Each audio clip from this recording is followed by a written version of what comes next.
The next speaker is David Walker from Fresno in the United States, and he'll be addressing a similar issue in regard to open lung ventilation now in infants. David. Thank you, Dr. Slutsky.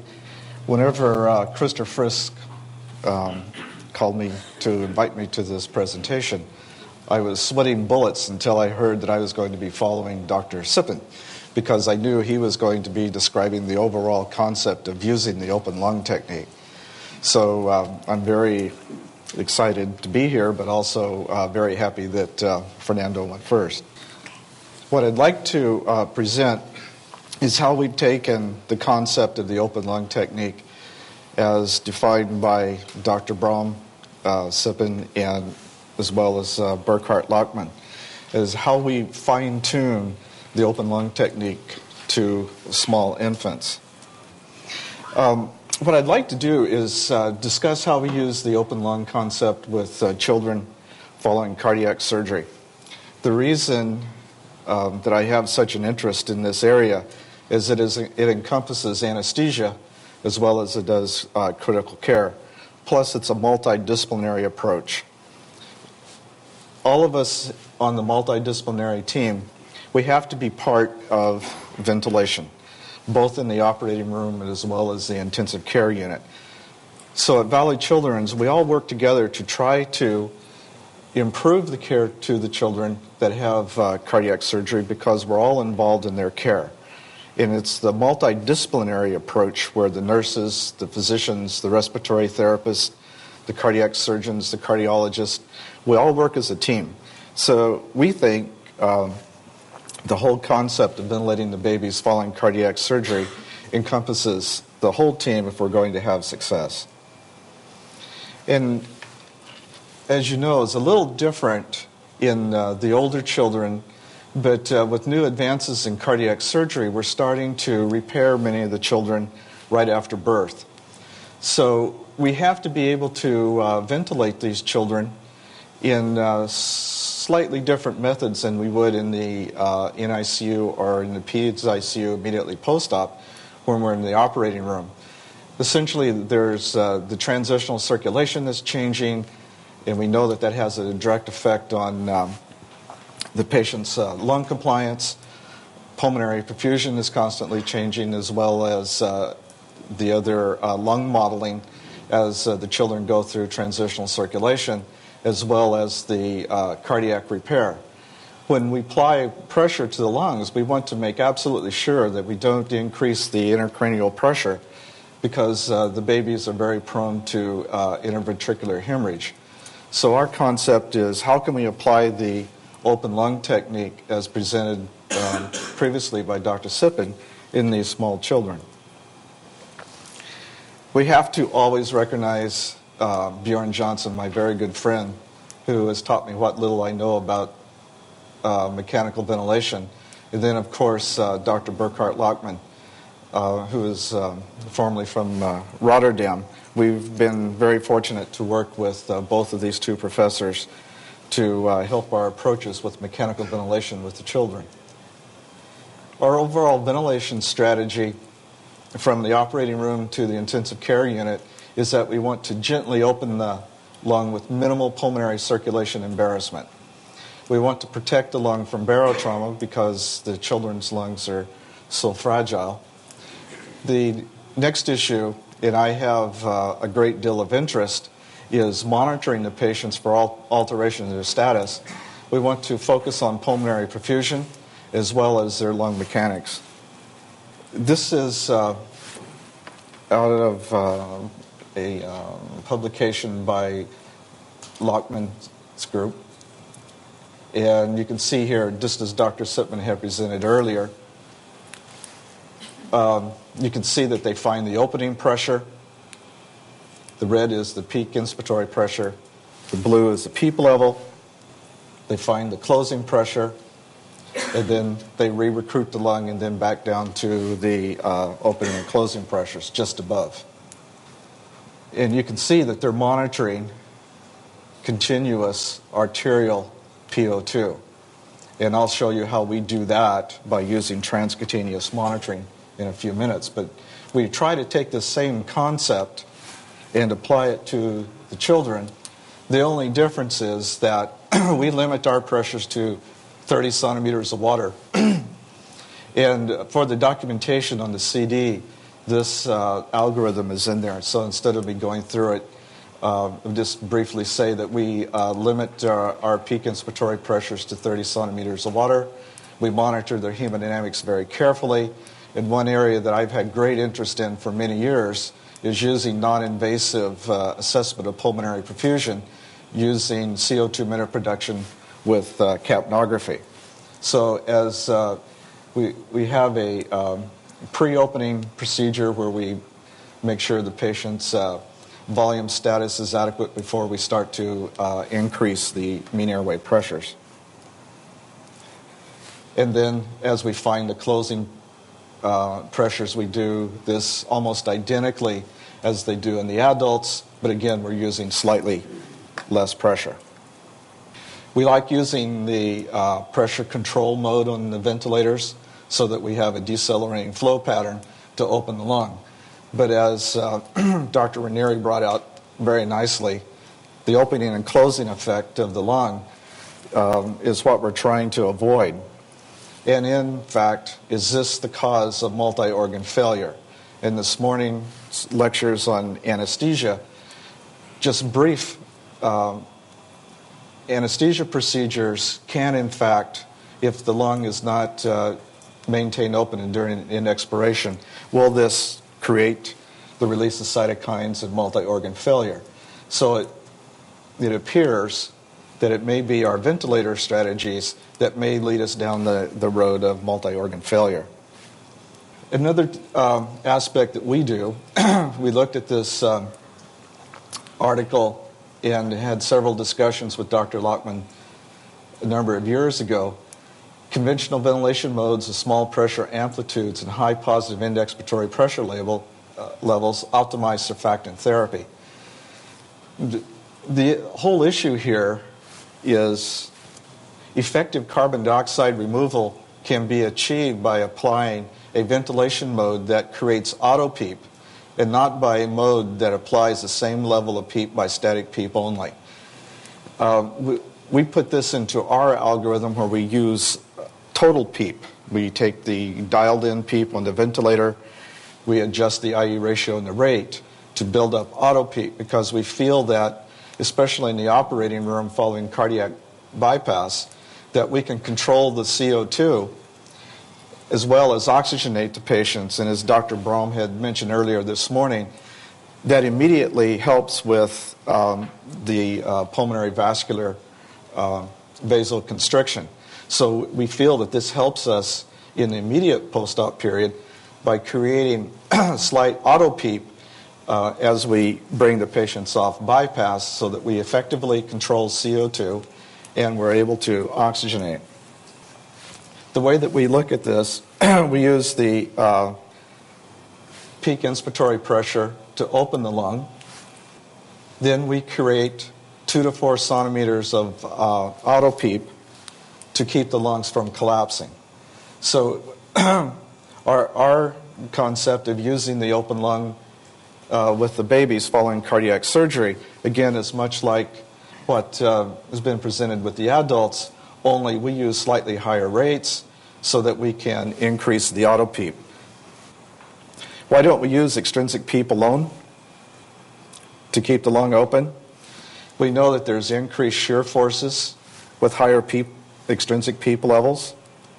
We think that there's more hemodynamic compromise, and with these patients, of course, we do significant numbers of echocardiograms so that we can actually see the heart function. And by our experience for improving hemodynamics, we prefer using slightly higher auto PEEP instead of the higher extrinsic PEEP.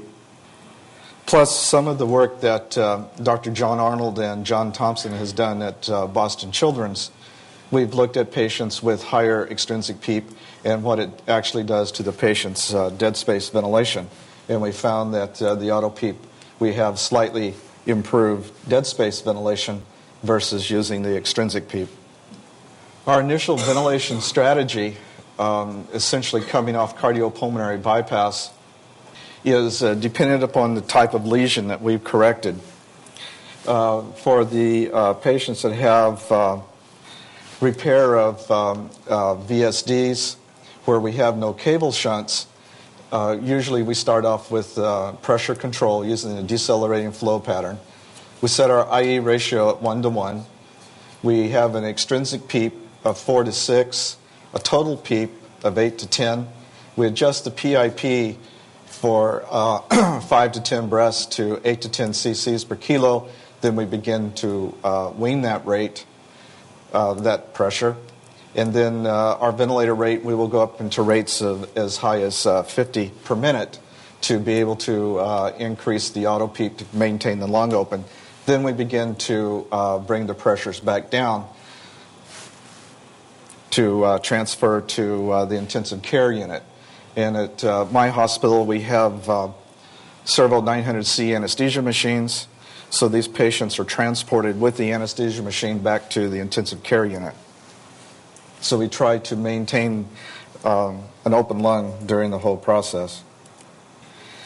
Unfortunately, those of us that deal with the babies after cardiac surgery, it all depends on what type of lesion we've dealt with. Patients that have had pulmonary hypoperfusion from the cable shunts, we have to switch strategies.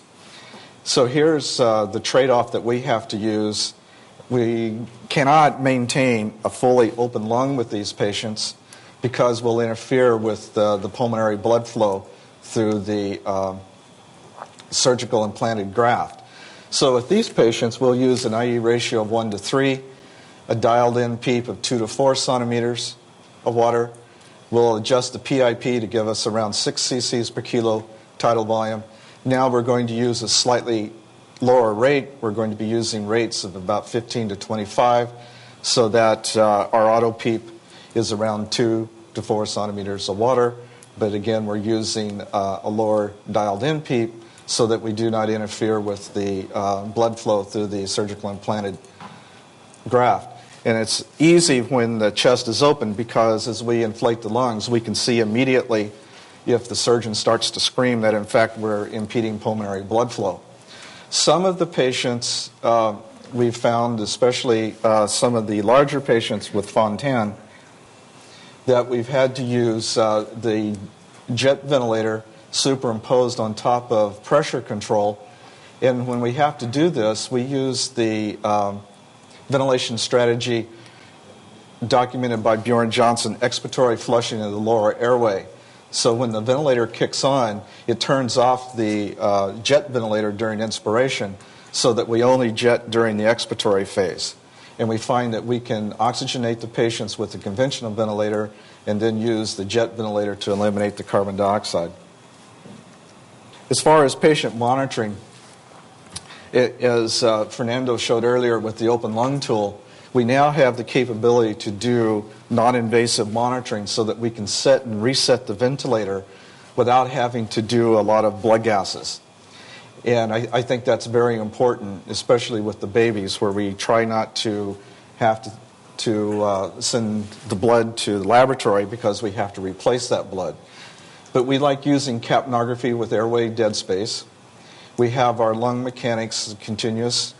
We also use transcutaneous monitoring. And then we trend all this information on a breath-to-breath basis so that we can see how the patients have performed before and after doing our different ventilation strategies. We've learned from the patients by having invasive monitoring on a breath-to-breath and heartbeat-to-heartbeat how we can use our non-invasive monitors to know when it's time to make a ventilator change, as well as set the ventilator for that patient at that point in time. This is a theoretical curve just like Fernando's, but it's very well exaggerated. We know that when we increase the peak inspiratory pressure to open the lung, that we want to avoid overinflation. But one thing about the children, depending again on the age of the child, as well as the type of surgical procedure, we know that we can interfere with cardiac function or pulmonary blood flow. We can see that when we do the echocardiogram, whether the patient has a patent foramen or through the newly implanted surgical graft, much like a Blaylock. And we've learned to use capnography in relation to changes in pulmonary blood flow so that we can set and reset the ventilator without having to do an echocardiogram with every ventilator change. The next issue that we find, as Dr. Sippen had discussed with the adults, whenever you have cardiac surgery, there's always some surfactant washout from cardiopulmonary bypass. For us, many times it's difficult to open the lung in the operating room when the chest is open. Sometimes the surgical procedures can be quite long so that the lungs are relatively stiff coming off bypass. Therefore, if the static lung compliance is less than 0.5 cc's per centimeter of water per kilo, and we have impaired gas exchange, we think that that is a good indicator for us to use surfactant, because we feel that that will help us to maintain oxygenation, CO2 elimination, without having to use the higher pressures. So if we notice that the lungs are quite stiff, it's going to take quite a bit of airway pressure to keep the lungs inflated, especially if we're going to bring the baby back with an open chest. We prefer to give surfactant. And also, the paper by Dr. Braum and Lachmann on anesthesia, the alveolar recruitment strategy improves arterial oxygenation during general anesthesia. So we have believed this for some time, and we feel that that's one reason that it helps us get the babies off cardiopulmonary bypass. As I mentioned, if they have any impairment in their gas exchange, their pulmonary hypertension is greatly increased. But if we can do a recruitment maneuver in the operating room, oxygenate the baby, improve their CO2 elimination, we feel that that helps us greatly control the pulmonary vascular resistance. And another issue with this particular paper, again by Dr. Lachmann and his group, mechanisms of acute respiratory stress syndrome, the role of surfactant changes in mechanical ventilation. It obviously, as we've been discussing all morning, it's the opening and closing that causes the impairment with surfactant function. So we feel that we don't have to use a surfactant as much as we used to with the lung recruitment maneuver, because if we early on open the lung and have the lung start producing its own surfactant, therefore we will not have to administer surfactant in the post-op period in the PEDS ICU, again, unless the patient meets the criteria of a decreased lung compliance. Also, what they found, again, as Dr. Ranieri brought out earlier, also the changes in the role in surfactant leads to the multi-systems organ failure because of the opening and closing and the release of cytokine. So again, we feel it's very important to start the lung recruitment maneuvers very early in the operating room before the baby is ever brought back from the OR to the PEDS ICU for recovery, because we feel that very early on we want to make sure, regardless of the cardiac surgical procedure, that the baby does not develop some form of multi-organ failure simply because we didn't start oxygenating and ventilating the baby very early. As far as assessing gas exchange, again, we use transcutaneous monitoring and capnography routinely for our patients. And as you know, the transcutaneous monitor heats the skin so that we're trying to match up with the O2 and CO2 that's in the capillaries in the skin. And we find it, for us, using transcutaneous monitoring works very well, so that we don't have, in my hospital, we do not have online arterial blood gases except during bypass.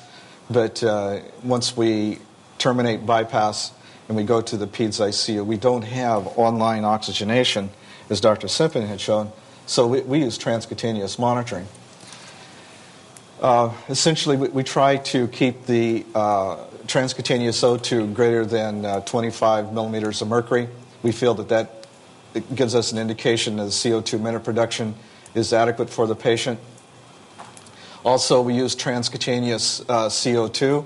That helps us with our calculations of dead space ventilation, breath to breath, as well as when the transcutaneous CO2 starts to exceed 80 millimeters of mercury. Many times that's an indication of poor cardiac output. And in relation to capnography, we feel that we can pick that up very, very early on. Pulse oximetry, we do use pulse oximetry, but from my own personal bias, it's the least helpful because the SpO2 really, for us, isn't that great of an indicator. And the other thing is, it's the only technology we use at the bedside that we don't calibrate. And I'm a real stickler with quality control. So we do have pulse oximetry, but we prefer using transcutaneous monitoring. In relation to capnography, essentially the bedside folks have to understand that capnography is a product of circulation, ventilation, and metabolism. And if they're trying to use capnography to eliminate blood gases, that's a very poor thing. We have to understand that the changes in expired CO2 are directly related to the patient's circulation, ventilation, and metabolism. And the normal capnogram looks much like this. We have phase 1, 2, and 3 with a normal end-tidal CO2 of around 36 and an arterial or a transcutaneous CO2 of around 40. We've been working with Siemens for some time now, essentially Wolfgang Schultz in Danvers, is to have a display of dead space ventilation as we manipulate the ventilator in relation to pulmonary blood flow. So we would like to have a system so when we make changes on the ventilator, especially doing the open lung technique, that we can determine if we're in fact impeding pulmonary blood flow and therefore cardiac output as we step up the pressures. In the adults, usually we're more concerned with left ventricular function. With the children, for us, we're usually more concerned with right ventricular function. They're very sensitive to changes in mean airway pressure. So we really like to focus in on the right ventricular blood flow. Here's a diagram of how we can pick up changes in pulmonary perfusion. Again, we have the normal capnogram. And then if we go too far, we're going to have this capnogram where you can see the cardiac oscillations.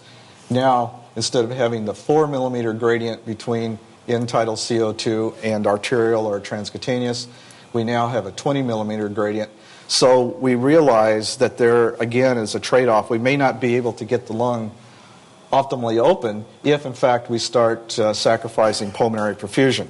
So we feel that capnography, along with transcutaneous, helps us greatly with that. And again, by using echocardiogram, we can see that very, very nicely.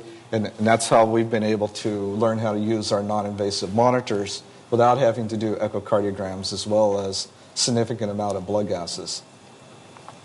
As far as being able to document the pulmonary blood flow, the normal CO2 in the right heart is around 45. We know it's around 40 in the left heart. What we've been trying to do is how can we match up with that mixed venous CO2. Again, a normal capnogram, end-tidal transcutaneous or arterial CO2 around 40. What we try to do is hold the patient's breath for 4 seconds. At the end of that 4 seconds, on the second breath, we find that we do match up with mixed venous CO2 very nicely. And essentially what we're trying to do is find the gradient. And of course our ventilation system measures CO2 minute production, and therefore we feel that we can use the non-invasive indirect FIC relatively well so that we can actually monitor the trending of dead space ventilation as well as pulmonary perfusion as we manipulate the ventilators. Where we find this most helpful is the children with hypoplastic left heart syndrome. With these particular patients at my institution, we do hypoxic ventilation. A number of centers uses inspired CO2 to increase the pulmonary blood flow to increase systemic perfusion through the ductus. So for us, we use FiO2 of around 16 and 19%, which is something totally different than I've ever done in my whole life. I actually suffocate the patient. This is a time where I don't want to improve oxygenation. We use an IE ratio of 1:1. We use a total PEEP of around 10 centimeters of water. And we assess CO2 minute production so we can find the right level of vasoconstriction that increases the pulmonary perfusion. So if the CO2 minute production falls 10%, we usually have the right ventilator strategy to improve pulmonary blood flow at that point.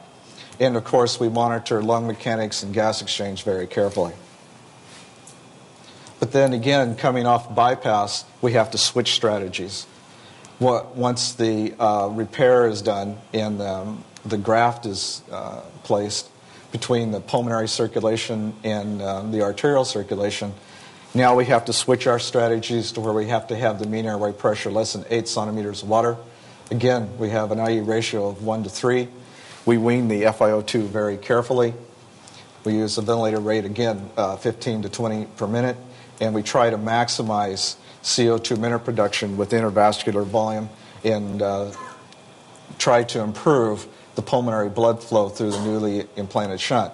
And it is difficult sometimes with these patients, especially if they've had a long pump run where the lungs are relatively stiff and we have to use larger pressures to recruit the lung, then that's, again, a good indicator for using surfactant to help us keep the mean airway pressure as low as possible. There's this time of the year, especially in the Central Valley of California, with RSV, we have patients that come to us with a cardiac defect that needs to be repaired, but they also have RSV, bronchiolitis. So we have to be able to maintain these patients for a number of days to get them through their lung infection so that they can have the pulmonary band or even the complete repair done. And for me, these are the most difficult patients to deal with because you need higher inflation pressures to be able to open the lung from the bronchiolitis at times. But at the same time, if you get the pressures too high, you're going to make the patient hypoxic because we're going to drive blood back into the opposite direction. So therefore, by using CO2 minute production, we find that we can elevate the mean airway pressure just to the point to open the lung very nicely, but not sacrifice pulmonary perfusion. Also, with these particular patients, in non-interventional cardiology, we're starting to repair more of these defects in the cardiac cath lab so that they do not have to go to surgery and be on cardiopulmonary bypass for whatever reason.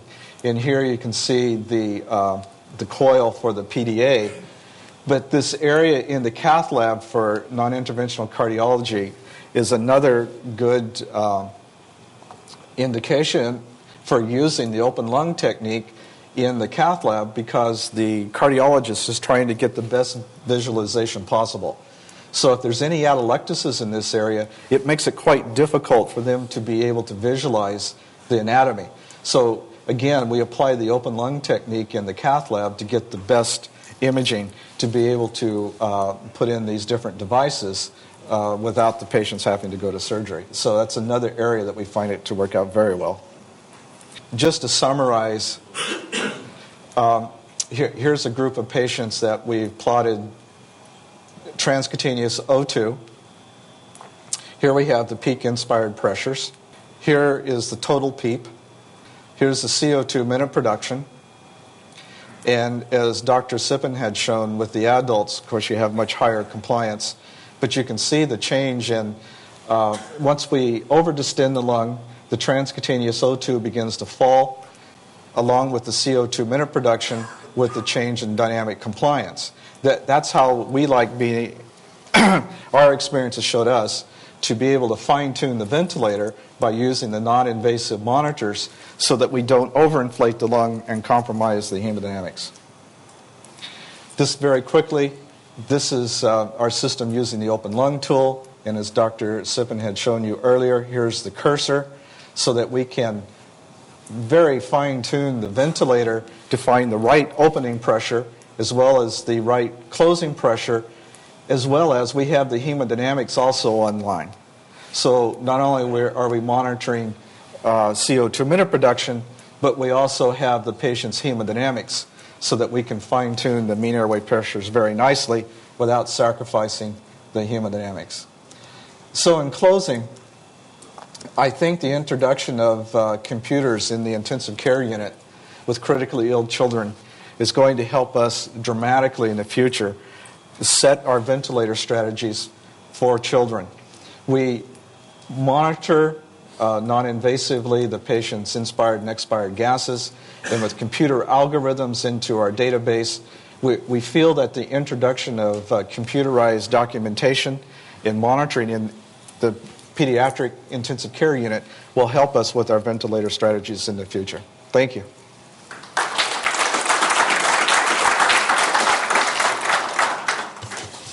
We're a little behind schedule, so we may have just one or two quick questions.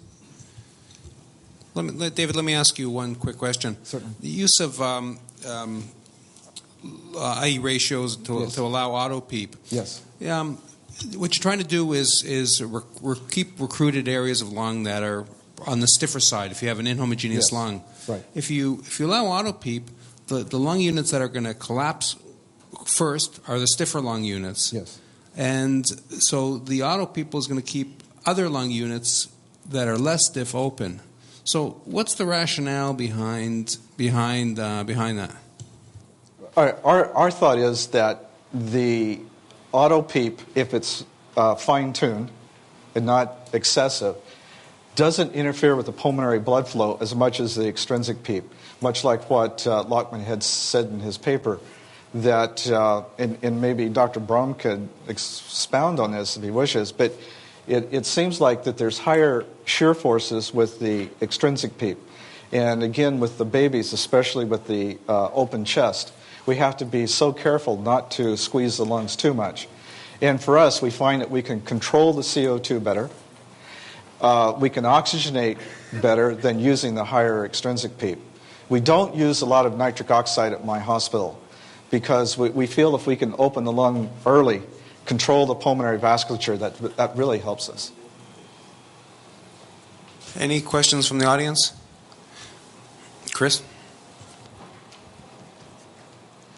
Christopher Newth, Los Angeles. Hi, Dr. Newth. Thank you, Mr. Walker, for such a nice talk. I'm always fascinated that we live so close to each other and have such different approaches to cardiac surgery patients. Just a quick technical question. Since children are often ventilated with uncuffed endotracheal tubes, how do you deal with leaks in order to determine the accuracy of your expired gas and compliance and resistance measurements? We're asked that quite frequently.